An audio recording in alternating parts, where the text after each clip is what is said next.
Sports page में Mirza Iqbal Baig Express News के नाजरीन को खुशामदीद कहता है। आज का शो हम ईद उल फितर के हवाले से रिकॉर्ड कर रहे हैं। ये दूसरी ईद है जो कोविड की वजह से मुतासर हुई है और बेशुमार लोग लॉकडाउन की वजह से मुश्किलात का शिकार हैं और यकीनी तौर पर इन ईद की खुशियों में हमें उन लोगों को ज़रूर शामिल करना चाहिए कि जो इस काबिल नहीं है कि वो अपने पैरों पर खड़े हो सके, हमें उनकी मदद करनी चाहिए। आज के शो में हम क्रिकेट के हवाले से बात करेंगे और क्रिकेट के हवाले से पाकिस्तान का एक ऐसा स्टार कि जिसने पाकिस्तान की बैनुल अक़वामी सतह पर पाकिस्तान के सब जलाली परचम की सरबलंदी के लिए कारनामे सर अंजाम दिए। कौन भूल सकता है 2009 का वर्ल्ड T20 जहां उमर गुल की शानदार कारकर्दगी की बदौलत पाकिस्तानी क्रिकेट टीम चैंपियन बनने में कामयाब हुई। शाहिद आफरीदी ने भी बड़ा वाइटल रोल प्ले किया, लेकिन उमर गुल की बॉलिंग भी बड़ी ज़बरदस्त थी। उमर गुल इस वक्त वीडियो लिंक पर हमारे साथ मौजूद हैं और इनसे हम बात करेंगे इनके कैरियर के हवाले से, ईद के हवाले से, बहुत सारी चीज़ों के हवाले से।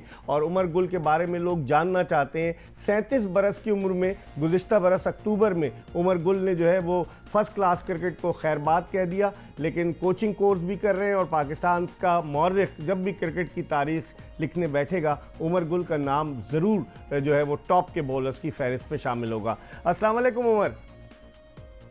वालेकुम अस्सलाम इकबाल भाई, कैसे आप? ठीक है, अल्लाह का करम। उमर, सबसे पहले तो हम शुरू यहीं से करेंगे कि नवा कली वहाँ से आप आए जिसने स्क्वाश के चैंपियन दिए, हाशिम खान, रोशन खान, जानशेर खान, जहांगीर खान। तो सबसे पहले तो बताइए अपने बचपन के बारे में कि लोग कहते हैं कि नवा कली से अगर कोई आता है तो वो तो स्क्वाश की तरफ आता है, तो Umar Gul tape ball cricket खेलता था, क्रिकेट की तरफ कैसे आ गए? नहीं ऑब्वियसली जिस जिस इलाके से जिस तरह आपने कहा कि मैं बिलोंग करता हूँ, तो ऑब्वियसली स्क्वाश के लेजेंड वहाँ से पैदा हुए। वहाँ के नवाकली ने स्क्वाश के लिए, पाकिस्तान के लिए, पूरे वर्ल्ड के लेजेंड पैदा किए। तो बस यही था कि बचपन से ही शौक था क्रिकेट खेलने का। स्कूल में क्रिकेट खेलते रहे और बस एक ख्वाहिश थी, ख्वाब था कि पाकिस्तान के लिए खेल सकूं। वसीम भाई, वकार भाई, इमरान भाई इनको देखते थे और एक आइडियल किया था कि यार मैं भी इनकी तरफ बनूं, पाकिस्तान को रिप्रेजेंट करूं, पाकिस्तान के लिए खेल सकूं। ऑल्दो हमारे इलाके में स्क्वाश बहुत ज़्यादा खेली जाती थी। हर गली में, हर मोहल्ले में बच्चे जाते थे वहाँ पे स्क्वाश खेल ले।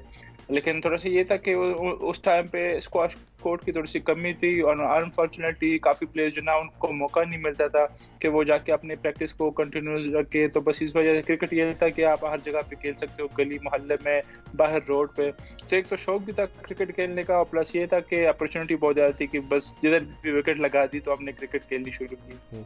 तो टेप बॉल से पहले आप खेलते थे उमर, जिस तरह बेशतर पाकिस्तानी क्रिकेटर, चाहे सुहेल तनवीर हो, चाहे मोहम्मद हफीज़ हो, चाहे मोहम्मद समी हो, सारे क्रिकेटर्स टेप बॉल से ही आए। आप भी टेप बॉल से खेलते थे? जी इकबाल भाई, ऐसे ही था। स्कूल में भी टेप बॉल से खेलते थे। स्कूल की जब टीम बनी थी तब भी मैं टेप बॉल से खेलना शुरू किया और हार्ड बॉल से मैंने खेलना शुरू किया है 2000 में। प्रॉपर मैंने क्लब क्रिकेट शुरू किया 2000 में और 2001 में फिर पेशावर अंडर 19 खेला हूँ। तो उससे पहले मैं टेप बॉल ही खेलता रहा और जो प्रोफेशनली हार्ड बॉल से मैंने क्रिकेट शुरू किया तो वो 2000 में क्लब क्रिकेट मैंने शुरू किया। अच्छा, 2000 में उमर गुल ने क्लब क्रिकेट शुरू की, लेकिन 2002 में जो न्यूजीलैंड में अंडर 19 वर्ल्ड कप हुआ, पहली मरतबा पाकिस्तान की अंडर 19 टीम में सेलेक्ट हुए, क्या फीलिंग्स थी? आप समझ रहे थे कि 2000 में आपने हार्ड बॉल से शुरू की और 2 साल में अल्लाह ताला आपको पाकिस्तान अंडर 19 तक पहुंचा देगा? जी इकबाल भाई, बिल्कुल एक आपने एक गोल और किसी चीज़ को अचीव करना हो, उसके पीछे काफ़ी हार्ड वर्क होती है, मेहनत होती है, आपका पैशन होता है। तो मेरा भी पैशन था कि पाकिस्तान के लिए खेलूँ, पाकिस्तान को रिप्रेजेंट करूँ। ऑल्दो जब मैंने कॉलेज जब मैंने सेकंड ईयर का एग्ज़ाम दिया तो उसके बाद मैंने क्रिकेट स्टार्ट की, जिस तरह मैंने कहा 2000 में। तो एक रिस्क था। पहले साल मैंने नेशनल लेवल पे तो परफॉर्म नहीं किया, लेकिन दूसरे साल जब टूर्नामेंट स्टार्ट हो रहा था पाकिस्तान अंडर 19, तो मैं ऑनेस्टली 50-50 था। मैंने कहा यार पढ़ाई कर दोबारा से स्टार्ट करूँ या क्रिकेट, लेकिन मैंने कहा चलो यार एक मौका है, इंशाल्लाह एक ट्राई कर लेता हूँ, इस दफ़ा थोड़ी सी हिम्मत कर लेता हूँ। तो 2001 में फिर मैंने 2001-2 में मैंने टॉप किया पाकिस्तान अंडर 19 और फिर जाके पाकिस्तान अंडर 19 वर्ल्ड कप खेलो। तो ये है कि एक डिटर्मिनेशन, एक हौसला और एक ये है कि सेल्फ बिलीव होना चाहिए बंदे में, तो वो कुछ भी जो भी आपके जो गोल्स है वो अचीव कर सकते हो। अच्छा, 2002 में आप अंडर 19 वर्ल्ड कप खेले और 2003 में जब पाकिस्तानी टीम में तब्दीलियां हुई, हालांकि उस वक्त तो वसीम अकरम भी थे फास्ट बॉलिंग के शोबे में, शोएब अख्तर भी थे, लेकिन 2003 में उमर गुल ने अप्रैल 2003 में, अगर मुझे याद पड़ता है, तो शारजा में आपने अपना पहले वनडे इंटरनेशनल डेब्यू किया। तो समझ रहे थे आपके 2000 में क्रिकेट शुरू करेंगे, 2002 में चले अंडर 19 हो गई, लेकिन 2003 में जबकि वसीम अकरम उस वक्त वकार यूनुस और शोएब अख्तर सब मौजूद थे, और उनके बाद उमर गुल को मौका मिल जाएगा इतनी जल्दी? नहीं, ऑनेस्टली कभी भी ऐसा नहीं सोचा था कि इतनी जल्दी मुझे मौका मिलेगा, लेकिन यह था कि एक जिस तरह मैंने कहा कि आप हार्ड वर्क पे जब आप बिलीव करते हो, एक हार्ड वर्क जिस तरह हमारे 2001 में जो एकेडमीज लग रही थी, रीजनल एकेडमी, वहाँ पे मैंने काफ़ी मेहनत की है। फिर उसी साल मैंने टॉप किया पाकिस्तान अंडर 19 जो नेशनल लेवल पे था। लेकिन वहाँ पे जो भी सिलेक्टर आया, जो भी कोचेज आते थे, काफ़ी वो इम्प्रेस होते थे मेरे से कि यार यहाँ इस लड़के में पोटेंशियल है। तो यही था कि जब जूनियर लेवल पे मैंने खेल रहा हूँ तो काफ़ी प्लेयर्स आए थे। एक लाइट आया था, वेस्ट इंडियन बैट्समैन जो है वो आए थे, हमारे कैंप में आए थे, और उन्होंने स्ट्रेट अवे कहा था कि यार ये लड़का जो ना आप इसको पाकिस्तान टीम के लिए कंसिडर कर सकते हो। और उसी टाइम पे हमने जाना था न्यूजीलैंड वर्ल्ड कप खेलने। तो अल्हम्दुलिल्लाह वहाँ पे भी परफॉर्मेंस बड़ी अच्छी रही। वर्ल्ड कप में फिर जब वापस आए में केपीआई और हबीबैक उस टाइम पे पाकिस्तान के बाद सबसे बड़े टीम से, तो उनसे भी खेलना एक ये था कि एक इजी हो जाता है कि आपके लिए आगे पाकिस्तान के लिए खेलना या उनकी जूनियर लेवल पे रिप्रेजेंट करना। तो ये था कि सारे सेलेक्टर भी देख रहे थे, और अल्हम्दुलिल्लाह फिर 2000 वर्ल्ड कप का जो काफी सीनियर प्लेयर रिटायर हो गए, तो उसके बाद मुझे मौका मिल गया। वो वर्ल्ड कप जब खत्म हुआ तो बड़ी तब्दीलियां हुई। राशिद लतीफ़ कप्तान बन गए, आमिर सुहेल चीफ सेलेक्टर थे, राशिद की कप्तानी में आपने अपना वनडे डेब्यू किया, फिर उसके बाद आपने test debut national stadium Karachi में किया अगस्त 2003 में। आप भी थे उसमें, शायद शब्बीर अहमद ने भी किया था, यासिर हमीद ने भी उसमें बांग्लादेश के ख़िलाफ़, मुझे याद पड़ता है। तो उमर, टेस्ट क्रिकेटर बनना तो हर खिलाड़ी की ज़िंदगी का ख्वाब होता है, और आपका ताल्लुक़ खैबर पख्तूनख्वा से एक ज़माना था कि बहुत कम खिलाड़ी आते थे। एक फर्रुख जमान आए, वो एक टेस्ट खेले, जाकिर खान आए, वो 2 टेस्ट खेले, लेकिन फिर आप जब पाकिस्तान की ग्रीन कैप टेस्ट क्रिकेट में आपको मिली तो क्या फीलिंग्स थी आपके घर वालों की, आपकी, कि उमर गुल ने 2000 में क्रिकेट शुरू की, 2003 में टेस्ट क्रिकेटर खैबर पख्तूनख्वा का नाम रोशन करने के लिए? देखिए इकबाल भाई, आप जिस भी डिपार्टमेंट में होते हैं, चाहे आप पढ़ाई कर रहे हो या स्पोर्ट्स खेल रहे हो या किसी भी डिपार्टमेंट में आप हो, आपके लिए एक गाइडर का होना बड़ा ज़रूरी है। आपको कोई गाइड करे, तो मैं भी ग्रेड देता हूँ। मेरे जो ब्रदर भी है, दोस्त भी है, सब कुछ है। बख्तार भाई खुद भी फर्स्ट क्लास क्रिकेटर रहे, तो उन्होंने मुझे कहा कि यार बिल्कुल आप पाकिस्तान टीम में तो आए हो। उस टाइम तो बड़ी खुशी थी जब फर्स्ट टाइम अनाउंस है कि मैं पाकिस्तान टीम के लिए सेलेक्ट हुआ हूँ, लेकिन उन्होंने कहा कि यार नाम आना तो ईजी होता है, लेकिन फिर अपने पोजीशन को, फिर अपने पाकिस्तान टीम में जगह बनाना, ये मुश्किल काम होता है। तो बस इस तरह जिस तरह तुमने पास्ट में और अभी जूनियर लेवल पे जिस तरह मेहनत की है, इसी चीज़ पे फोकस करो, अपने गेम को प्रायोरिटी दो, हार्ड वर्क करो। तो ये कि इसके बाद आप जो ना अपनी परफॉर्मेंस जितना परफॉर्म करोगे तो टीम में आपकी जगह बनेगी। तो वही एक माइंड में था कि यार एक दफ़ा पाकिस्तान टीम में तो आ गए हूँ, लेकिन अब अपनी पोजीशन को सस्टेन करना ये बड़ी बात है। तो अल्हम्दुलिल्लाह उसी तरह हुआ। 13-14 साल पाकिस्तान के लिए खेला हूँ और हमेशा परफॉर्मेंस पे कभी भी ड्रॉप नहीं हो, इंजरी की वजह से ड्रॉप हो, लेकिन हमेशा से बड़ा अच्छा स्ट्रांगली कम बैक किए। अच्छा उमर, आपके जो मेंटोर थे, जो भाई, आप क्या नाम बता रहे थे उनका? बख्तियार भाई, जो कि हमारे साथ खुद खेलते भी थे, एलाइड बैंक से भी वो खेलते थे, दोस्त थे हमारे। और उन्होंने मुझे बताया था कि आप आ जाए क्रिकेट, क्योंकि 98 में उन्होंने मुझे कहा था कि आप आ जाए क्रिकेट खेले, क्योंकि आप में पोटेंशियल है। लेकिन फिर मेरा एग्जाम था मैट्रिक का, उसके बाद फिर मैं कॉलेज चला गया। दोबारा उन्होंने मुझे अप्रोच किया 2000 में कि आप अपने आप को जो ना वेस्ट कर रहे हो, और वैसे ही फिजिकल में जो ना ये टेप बॉल खेल रहे हो आप गली मोहल्ले में, तो इससे बेहतर है कि आप प्रॉपर प्रोफेशनल क्रिकेट स्टार्ट करो हार्ड बॉल से। तो उन्होंने मुझे अपने क्लब में लेके आया और उनके साथ फिर मैंने क्रिकेट खेलनी शुरू की। उमर गुल हमारे साथ मौजूद है। हम एक ब्रेक की तरफ बढ़ रहे हैं। जब ब्रेक के बाद वापस आएंगे तो उमर गुल से फिर ईद के हवाले से बात करेंगे, इनके बचपन के हवाले से थोड़ी सी बात करेंगे, ताकि लोगों को पता चले पाकिस्तान का वो स्टार के 2009 का वर्ल्ड T20 जितवाया और अब दुनिया में उमर गुल T20 के हवाले से, जो शॉर्टर वर्जन के हवाले से दुनिया के चंद टॉप के बॉलर्स की जो लिस्ट जारी हुई उसमें भी शामिल है। हम एक ब्रेक के बाद दोबारा पाकिस्तान के former test fast bowler Umar Gul के साथ आपकी खिदमत में हाजिर होंगे। फास्ट बॉलर उमर गुल के साथ शो में एक मरतबा फिर खुशामदीद। उमर गुल वीडियो लिंक पर हमारे साथ मौजूद है और इनसे हमने बात की पहले चंक में इनके क्रिकेट करियर के हवाले से, इब्तिदाई दिनों के हवाले से। अब थोड़ी सी बात कर लेते हैं उमर गुल के बचपन के हवाले से और ईद के हवाले से। उमर, बचपन में शरारतें वगैरह करते थे आप या बड़े मासूम से हुआ करते थे? नहीं इकबाल भाई, मैं इतना कोई शरारती नहीं था, नॉटी नहीं था, ठीक था। मैं अपनी पढ़ाई पे काफ़ी मुझे शौक था पढ़ाई का और साथ में क्रिकेट खेलने का, तो इतना नॉटी नहीं था मैं। और ईद की कुछ यादें आपको याद है? ईद की कुछ बातें कि जब छोटे होते थे तो ईद किस तरीके से, क्योंकि खैबर पख्तूनख्वा में भी माशाल्लाह से लोग बड़े जोश व खरोश के साथ ईद का त्यौहार मनाते हैं। जी बिल्कुल, पूरे रमज़ान हम जो ना, एक तो पूरे साल हम वेट करते थे रोज़ों के लिए, रमज़ान के लिए कि यार रोज़े कब आएंगे, क्योंकि वो जो एक माहौल होता है अफ्तारी का फिर सहरी का, तो इसके लिए काफ़ी एक्साइटेड थे, काफ़ी एक्साइटमेंट होती थी उसके लिए। फिर पूरे महीना फिर रमज़ान में ईद के लिए वेट करते थे कि यार ईद पे जो ना हमने जाके गाँव जाना है, अपने कज़न से मिलना है, ईदी कलेक्ट करनी है। तो ये था कि बड़ी खुशी होती थी कि यार एक हमारे एक त्यौहार है साल में, जो बड़े हमारे मेन त्यौहार थे, एक छोटी ईद एक बड़ी ईद, तो काफ़ी एक्साइटेड होते थे उसके लिए। कज़न अपने चचा के घर जाते थे ईदी कलेक्ट करने के लिए, तो ये था कि बड़ा एंजॉय करते थे उस चीज़ को और बड़ा मज़ा आता था।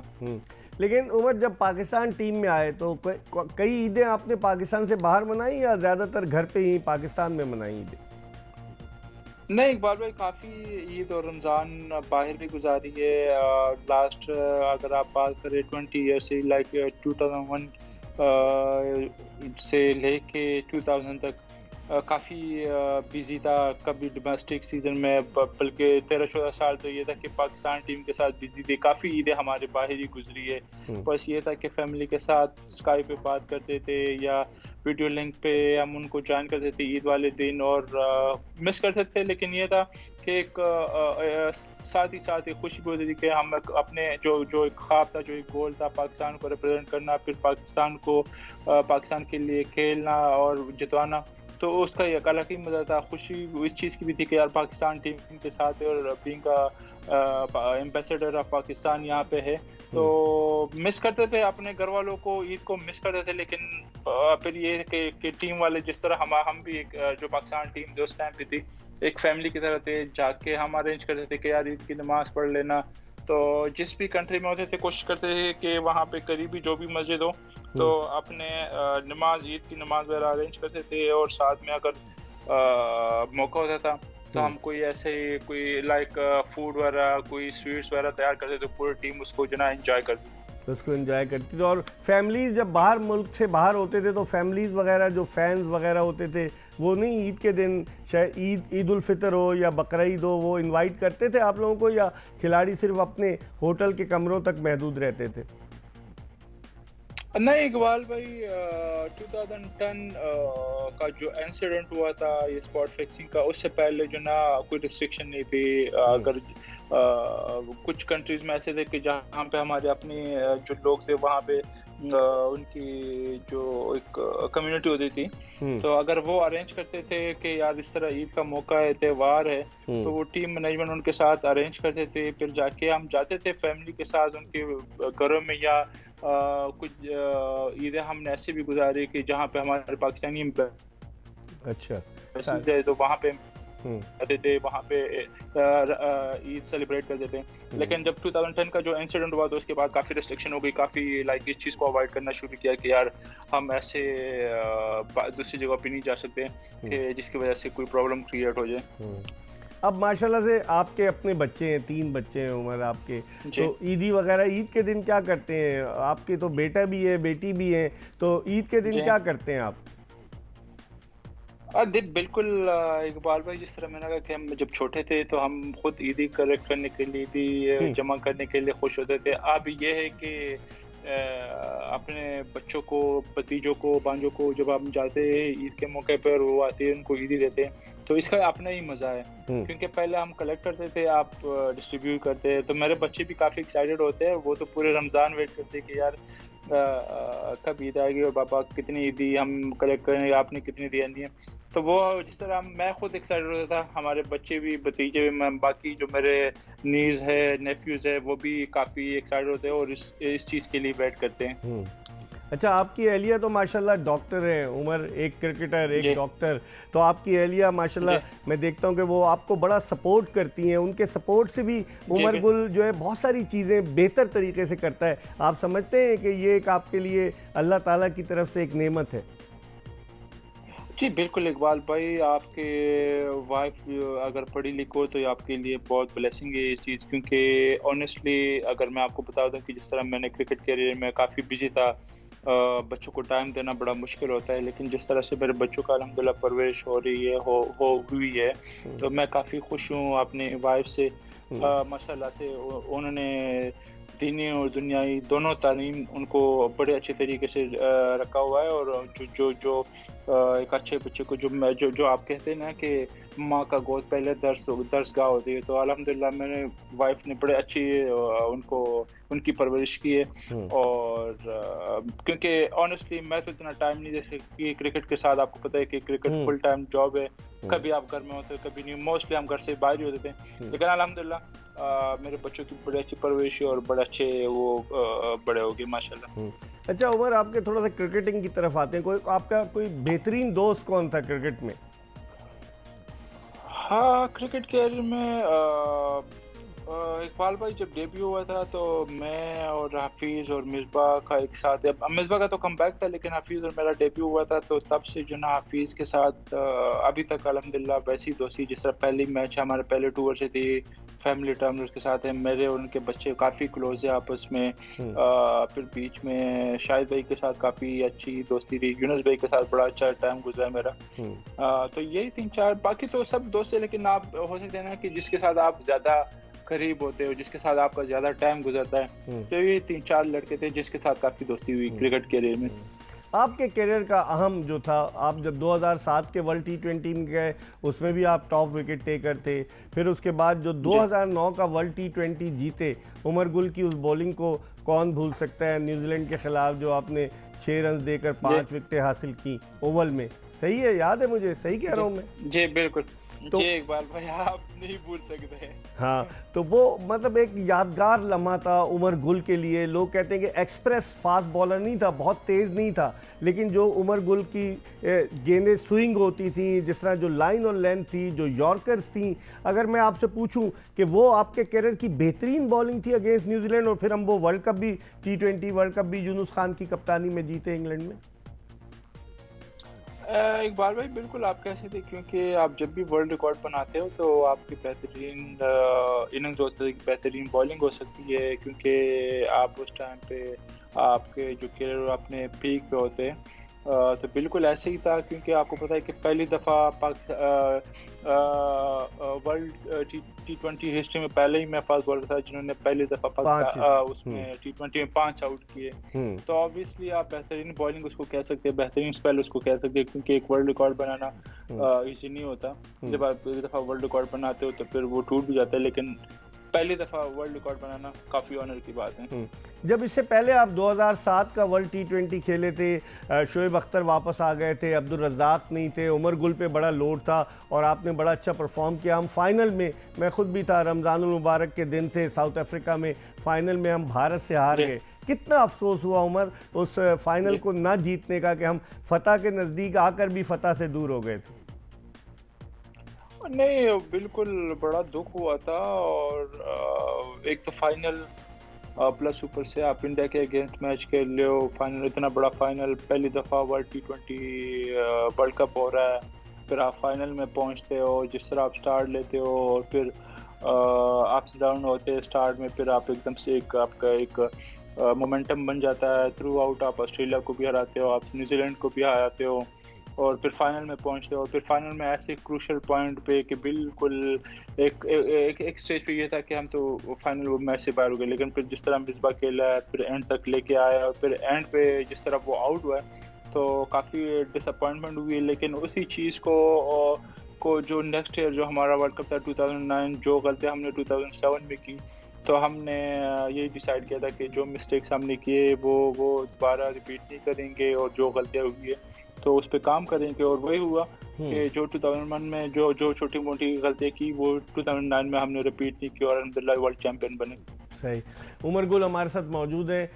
एक हम ब्रेक की तरफ बढ़ रहे हैं, इनके करियर के हवाले से बात की, इनकी ज़िंदगी के हवाले से बात की, और कुछ थोड़ी सी बात करेंगे ताकि लोगों को बताएं कि, और उमर गुल से पूछेंगे कि 37 बरस की उम्र में इन्होंने क्रिकेट क्यों छोड़ दी। इंजरी का भी बड़ा इनके करियर में अमल दखल रहा है, वरना ये कहाँ चले जाते। एक ज़माना था कि उमर गुल ख़ास तौर पे फर्स्ट ये टेस्ट क्रिकेट इतना ज़्यादा अरसा नहीं खेल सके, 47 टेस्ट मैचेस ही खेल सके।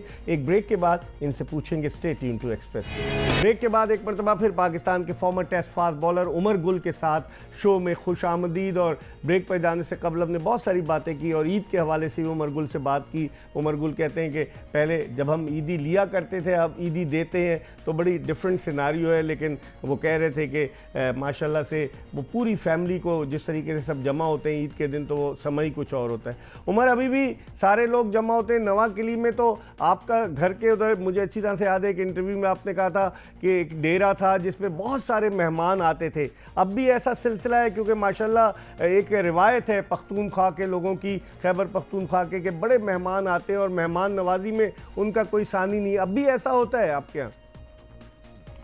इकबाल भाई, अभी भी है, लेकिन आप जितना टाइम गुजर रहा है लोग बिजी हो जाते हैं, हर बंदा अपने लाइफ में बिजी हो जाता है। अगर आप 5-6 साल पीछे चले गए तो ज़्यादा लोग होते थे, लेकिन अभी भी हमारा जो हुजरा सिस्टम है, आपको पता है कि हमारे पठानों का पेशावर में है वो एक हुजरा सिस्टम होता है, हुजरा अभी भी हमारा है, उसी तरह चल रहा है। और मेहमान जब आते हैं तो बिल्कुल उनको टाइम देते हैं, और लोग आते हैं, अभी भी आते हैं लोग, ऐसे ही है। आप इस्लामाबाद शिफ्ट हो गए ना, अब पेशावर जाना होता है उमर? जी इकबाल भाई, मैं जाता हूँ 8-15-20 दिन के बाद, महीने में एक दफ़ा जाता हूँ पेशावर, क्योंकि इजी है इस्लामाबाद पेशावर 2 घंटे की ड्राइव है। आप ड्राइव को भी इंजॉय करते हो इजीली, आप मोटरवे पे चले जाते हो, तो ड्राइव भी इजी है। पेशावर इस्लामाबाद का फासला भी इतना नहीं है। तो ये है कि बच्चों की यहाँ पे स्कूलिंग है, तो बस इसलिए यहाँ पे इस्लामाबाद में सेटल हो गया हूँ। अच्छा, खैबर पख्तूनख्वा के लोग वहाँ पर, जैसे पेशावर की नमक मंडी वगैरह बड़ी मशहूर है, और दुम्बे का गोश्त और ये वो, तो ईद के दिन भी मुख्तलिफ़ किस्म की डिशेस बनती हैं आपके यहाँ, वही रिवायती जो होती हैं, जो पठानों का खासा रहा है रिवायत माजी की? जी इकबाल भाई, हमारे तो अगर आप देखें जो अफोर्ड कर सकते हैं हमारे पेशावर के लोग, बकरा ईद पे तो वैसे भी वो कुर्बानी करते हैं, गाय दुम्बे वगैरह वो करते हैं। लेकिन हमारे लोगों का ये भी है कि जब ये छोटी ईद है, ईद उल फितर पे भी जो अफोर्ड कर सकते हैं, जिनको अल्लाह ने दिए, तो अभी हम ऐसा ही करते हैं। ईद उल फितर भी हम करते हैं, दुम्बा वगैरह या बकरे वगैरह हम ज़िबा करते हैं, क्योंकि जो यार दोस्त आते हैं तो एक खास दावत होती है, और इसको गोश्त वगैरह तैयार करते हैं, सब इंजॉय करते हैं। तो वही सिस्टम अभी भी अल्हम्दुलिल्लाह बरकरार है, वो रिवाज।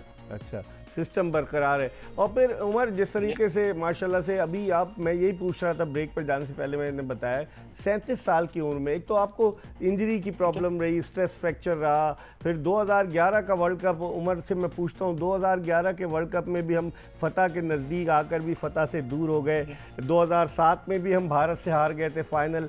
ये यादें जब कभी आप देखते हैं इनकी फुटेजेस वगैरह, तो कुछ याद आता है, कुछ दुख होता है, या कहते हैं कि ठीक है, it's a part of life? नहीं इकबाल भाई, 2007 का तो हम फाइनल हारे थे, उसका मुझे इतना दुख नहीं हुआ था। लेकिन जितना दुख मुझे 2011 का जो 50 ओवर्स के वर्ल्ड कप का हुआ था, जिसमें मैं फाइनल हम हारे थे इंडिया से, मेरे ख्याल से वो जो मोमेंट है, वो जो मैच था, वो मैं कभी भी भूल नहीं सकता।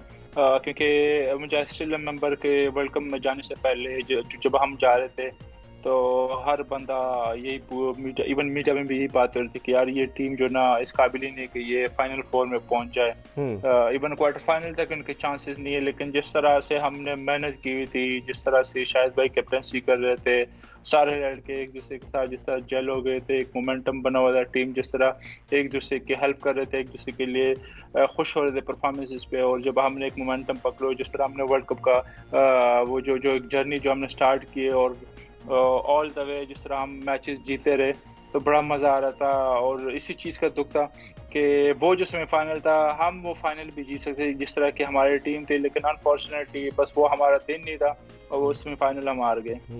कितना दुख होता है उमर, अगर आप फुल्ली फिट होते, स्ट्रेस फ्रैक्चर हो गया, हैमस्ट्रिंग इंजरी हो गई, वरना उमर गुल तो कहीं ज़्यादा खेल सकता था। 47 टेस्ट मैचेस थे आपके, और उसके अलावा अगर देखें तो आपके जो वनडे इंटरनेशनल मैचेस 30 थे, 130 थे और 60 T20 थे। तो दुख होता है कि ज़्यादा अरसे तक आप खेल सकते थे अगर इंजरी ना होती तो। इकबाल भाई, अगर आप देखें तो मैंने जितनी क्रिकेट कैरियर, जितने मेरे मैचेस है, मेरे ख्याल से मैं अभी भी कम खेला हूँ, क्योंकि 13-14 साल जब आप पाकिस्तान के लिए खेलते तो आपके कम से कम 70-80 टेस्ट होने चाहिए, 200 250 तक मेरे वनडे होने चाहिए। लेकिन अनफॉर्चुनेटली मेरे साथ इंजरीज काफ़ी रही। 2004 में मुझे बैक इंजरी हो गई, फिर 2010 खैर वो तो T20 वर्ल्ड कप में खुद ही छोड़ गया, मुझे हल्की सी इंजरी थी जो कि मैं मैचेस खेल सकता, लेकिन मैंने कहा नहीं यार, मैं नहीं चाहता कि 70-80% में खेलूं। वो वेस्ट इंडीज में था ना 2010 का, 2010 का वर्ल्ड T20। जी वो फिर उसके बाद जो 2013 में मुझे नी प्रॉब्लम हो गई, जो मैंने नी ऑपरेट किया। तो उसके बाद भी मैंने कम बैक किए, मैंने परफॉर्म भी किया, क्योंकि श्रीलंका एक सीरीज हमारे हो रही थी दुबई में, श्रीलंका पहले 2 मैचेस हमारे, फिर मुझे कॉल किया और बैक टू बैक फिर मैं 3 मैचेस में मैंने 7 आउट किया, हम फाइनल में पहुंचे। लेकिन ये था कि जो 2013 की जो इंजरी हुई थी, जो नी इंजरी, उसके बाद मेरा रिहेब इतना अच्छा होने जिसकी वजह से मेरा अप एंड डाउन शुरू हो गया, कभी अच्छी परफॉर्मेंस कभी बुरी परफॉर्मेंस। लेकिन मैं बिल्कुल इस चीज़ को मैं मिस कर रहा हूँ कि टेस्ट क्रिकेट मुझे और ज़्यादा खेलनी चाहिए, क्योंकि मुझे टेस्ट क्रिकेट पसंद भी ज़्यादा थी, रेड बॉल ज़्यादा, क्योंकि मैंने जब भी मुझे मौका मिल जाता, चाहे अपने शहर पेशावर से था या डिपार्टमेंट से, मैं हमेशा 4-डे क्रिकेट को प्रेफर करता था और कोशिश करता कि खेलता था। इवन लास्ट सीजन तक मैं 4-डे क्रिकेट खेल रहा था। लेकिन खैर ये पार्ट ऑफ गेम है इंजरीज के, लेकिन अल्हम्दुलिल्लाह अभी तक जितना भी खेलूं उस पर काफ़ी सेटिस्फाइड हूँ। बिल्कुल, आपकी 163 टेस्ट विकेटें और फिर आपने जो फर्स्ट क्लास क्रिकेट में 479 विकेट्स। उमर गुल हमारे साथ मौजूद है। प्रोग्राम के आखिरी ब्रेक की तरफ बढ़ रहे हैं और आखिरी ब्रेक के बाद जब वापस आएंगे थोड़ी सी और बात करेंगे उमर गुल से, कहीं जाएगा नहीं, हमारा इंतज़ार कीजिएगा। फास्ट बॉलर उमर गुल के साथ एक मरतबा फिर ब्रेक के बाद खुशामदीद। और ब्रेक पर जाने से कबल हम इनके कैरियर के हवाले से बात कर रहे थे, और अगर ये इंजरी प्रोन ना होते, खुद उमर गुल कहते हैं कि टेस्ट क्रिकेट का इन्हें बड़ा शौक था, सिर्फ 47 टेस्ट मैच खेल सके, लेकिन उन 47 टेस्ट मैचेस में उमर गुल ने 163 विकेटें हासिल की, इंजरी की वजह से आगे नहीं गए। हम थोड़ी सी और उमर गुल से बात करते हैं। उमर, सबसे पहले तो अब ये बताइए कि आपका भतीजा भी आया है, अब्बास आफरीदी, फास्ट बॉलर, उसकी कोचिंग वगैरह करते हैं आप? इकबाल भाई, अभी जब से इसने अभी शुरू किया ये, जब आप पाकिस्तान अंडर 19 खेला या जब कराची किंग्स में आया, तो उसको उससे पहले मैंने खुद उसको देखा नहीं था। जब ये अंडर 19 वगैरह जब खेल रहा था, उससे पहले इनकी एकेडमी लगी हुई थी, तो उसमें उसकी कुछ वीडियोस मैंने देखे, इसके कोच ने मुझे सेंड किए, तो उसके बाद काफ़ी मैंने इसको सपोर्ट करना शुरू किया और उसके साथ बात करता टाइम टू टाइम। लेकिन ऑनेस्टली अभी तक मेरे इसके साथ इतना टाइम नहीं गुजरा कि मैं इसकी बॉलिंग पे थोड़ा सा काम कर सकूँ या इसकी बैटिंग भी, क्योंकि वो एक अच्छा ऑलराउंडर बन सकता है, बैटिंग भी साथ में अच्छी कर लेता है। और इवन साउथ अफ्रीका टूर पे जब ये लोग गए थे, जहाँ पे ये 7-0 से जीत गए थे, वहाँ पे इसने बैटिंग में भी 50 वगैरह किए थे। हैदर अली कप्तान था उसमें, हैदर अली कप्तान था और अब्बास गया था उसमें। जी ऐसे ही कुछ था, मुझे अभी एग्जैक्टली पता नहीं कि हैदर अली था कि कौन था, लेकिन है उसमें पोटेंशियल, एक अच्छा राउंडर बनने की उसमें पोटेंशियल है। और जो सबसे बड़ी बात है कि उसको शौक है बहुत बड़ा, उसको बहुत शौक है उसको।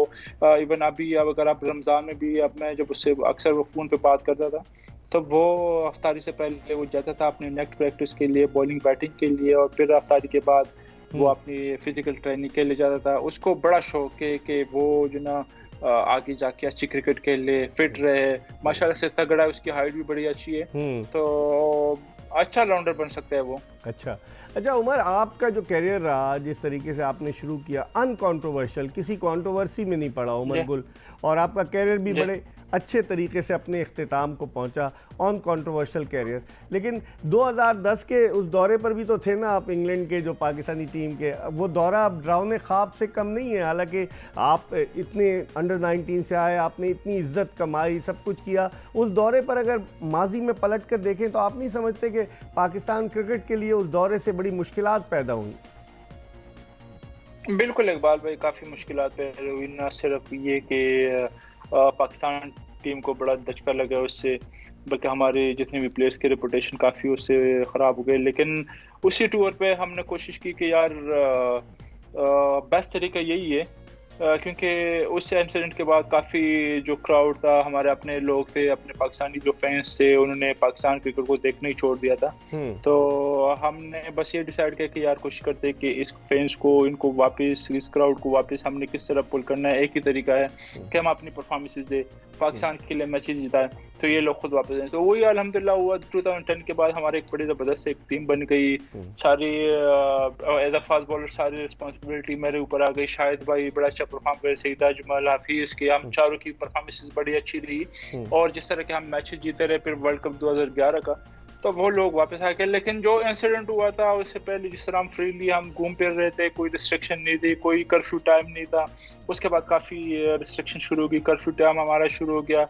हमसे सिर्फ फैमिली के अलावा बाकी हमारे यार दोस्त हमसे होटल में नहीं मिल सकते थे। अगर आपने मिलना भी है तो आपने होटल के लॉबी में मिलना है, और रात को 11-12 बजे से पहले अपने कमरे में होना है। तो काफ़ी चीज़ें उसके बाद काफ़ी सख्ती हो गई थी, और जो चीज़ हम 2010 से पहले से हम क्रिकेट जिस तरह एंजॉय कर रहे थे, उसके बाद वो एंजॉयमेंट नहीं रही थी। सही। अच्छा उमर, आप बैटिंग भी तो, जब आपको कभी मौका मिला, आप बैटिंग में भी तो उमर गुल छक्के वगैरह लगाता था, बैटिंग की तरफ क्यों नहीं कंसंट्रेट किया आपने, बॉलिंग पर ही ज़्यादा तवज्जो मरकूज रखी? इकबाल भाई, मुझे बड़ा शौक था बैटिंग का, मैं हमेशा नेट में बड़े शौक से नेट में बारी लेता था। और लेकिन ये था कि जो मेरे जो फर्स्ट जो प्रायोरिटी थी वो बॉलिंग, तो उस पर ज़्यादा फोकस करता था। साथ में बैटिंग का बिल्कुल, क्लब में जाते थे तो मैं तीसरे चौथे नंबर पे मैं बैटिंग करता था। तो कोशिश करता कि जहाँ पे भी मुझे कुछ जो भी मौका मिले तीनों डिपार्टमेंट में, चाहे बॉलिंग तो मेरा था ही मेन पार्ट था, बैटिंग में कंट्रीब्यूट करो पाकिस्तान टीम के लिए, या फील्डिंग में कोशिश करो कि यार फील्डिंग में अच्छे से एक आध रन आउट करूँ, या कि कैच पकड़ूँ, या फील्डिंग रन सेव करूँ। तो कोशिश करता है कि तीनों उसमें जो ना कंट्रीब्यूट करने की कोशिश करता था। सही। आखिरी सवाल, आप कोचिंग भी, आपने कोर्स वगैरह कोचिंग का किया कि पाकिस्तान क्रिकेट बोर्ड की क्रिकेट कमेटी में भी हैं, कोचिंग की तरफ आने का इरादा है उमर? आखिरी सवाल। जी इकबाल भाई, मैंने किया पाकिस्तान क्रिकेट बोर्ड से हमारे पीसीबी की जो कोचिंग कोर्स है, मैंने लेवल 2 किया, मैंने मिसबान हम सब ने एक साथ किया। अब इंशाल्लाह इन फ्यूचर अभी कुछ अरसे में जो ना कुछ एक आध महीने में ये लेवल 3 कोचिंग कोर्स हो रही है, तो उसके लिए भी मैं इंशाल्लाह मेरी तैयारी है, तो कोशिश करूँगा कि वो भी कर लूँ, और आगे जो मेरे जो कोचिंग कैरियर है उसको कंटिन्यू रखूँ। अभी पहला असाइनमेंट था मेरा उसके साथ कोयटा ग्लैडिएटर के साथ, तो काफ़ी उस चीज़ को एंजॉय कर रहा था और काफ़ी मज़ा आ रहा था। सर हमारे टीम मैनेजमेंट, तो मज़ा इस चीज़ को एंजॉय कर रहा था। चले उमर, खुश रहें, आपका बहुत बहुत शुक्रिया, आपने हमें वक्त दिया। पाकिस्तान के former test fast bowler Umar Gul हमसे बात कर रहे थे, और इस इंटरव्यू में हमने उमर गुल की ज़िंदगी के कई पहलुओं पर रोशनी डाली, कई पहलुओं पर उनसे बात की। हमें उम्मीद है कि आपको हमारी ये कोशिश, ये काविश पसंद आई होगी। इंशाल्लाह अगर ज़िंदगी ने वफा की तो अगले शो में फिर आपकी खिदमत में हाजिर होंगे। उस वक्त तक के लिए मिर्ज़ा इकबाल बेग एक्सप्रेस न्यूज़ की पूरी प्रोडक्शन टीम के साथ आपसे इजाज़त चाहता है। अल्लाह हाफ़िज़।